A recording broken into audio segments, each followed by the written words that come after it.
വർഗീയ പരാമർശം ആവർത്തിക്കുന്ന വെള്ളാപ്പള്ളി നടേശനെതിരെ വിമർശനവുമായി മുസ്ലിം ലീഗ് നേതാക്കൾ. വെള്ളാപ്പള്ളിക്ക് വർഗീയത പറയാൻ പിന്തുണ നൽകുന്നത് മുഖ്യമന്ത്രിയാണെന്ന് നജീബ് കാന്തപുരം എംഎൽഎയും വർഗീയ പ്രസ്താവനകൾ തുടരാൻ വെള്ളാപ്പള്ളി നടേശനെ അനുവദിക്കുന്നത് സർക്കാരാണെന്ന് നജ്മ തബ്ഷീറയും കുറ്റപ്പെടുത്തി. അതിനിടെ മാധ്യമപ്രവർത്തകനെ മതതീവ്രവാദി എന്ന് പറഞ്ഞിട്ടില്ലെന്ന വിശദീകരണവുമായി വെള്ളാപ്പള്ളി നടേശനും രംഗത്തെത്തി.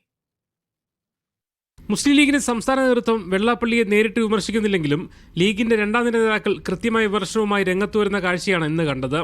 വർഗീയ പരാമർശം നടന്ന വെള്ളാപ്പള്ളിയുടെ പിന്തുണ മുഖ്യമന്ത്രിയാണെന്ന് പറയുകയാണ് നജീബ് കാന്തപുരം എംഎൽഎയും വനിതാ നേതാവ് നജ്മ തബ്ഷീറയും. വർഗീയതയും ഇത്തരത്തിൽ വിഭാഗീയതയും പച്ചക്കള്ളവും പ്രചരിപ്പിക്കാൻ ഏറ്റവും വലിയ പിന്തുണ നൽകുന്ന ആള് നമ്മുടെ മുഖ്യമന്ത്രിയാണ്. ഞങ്ങൾ അന്നേ ആരോപിക്കുന്നതാണ്, കേരളത്തിൽ മുഖ്യമന്ത്രി പിണറായി വിജയൻ അദ്ദേഹത്തിന്റെ ഒരു മൗത്ത് പീസ് ആയിട്ട് ഉപയോഗിക്കുന്ന ഒരു വ്യക്തി കൂടിയാണ് വെള്ളാപ്പള്ളി.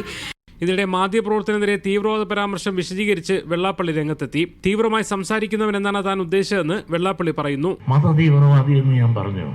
തീവ്രവാദം എന്ന് പറഞ്ഞാൽ തീവ്രവാദമായി സംസാരിക്കുന്നവൻ തീവ്രവാദി. വിശദീകരിച്ച് ലഘൂകരിക്കാൻ ശ്രമിക്കുമ്പോഴും പറഞ്ഞ വാക്ക് പിൻവലിക്കാനില്ലെന്ന നിലപാടിലാണ് വെള്ളാപ്പള്ളി. തീവ്രവാദി അതിനെയും പറയും. മാധ്യമപ്രവർത്തനെതിരായ വെള്ളാപ്പള്ളിയുടെ തീവ്രവാദി പരാമർശം വ്യാപകമായ വിമർശനമാണ് വിളിച്ചു വരുത്തിയത്.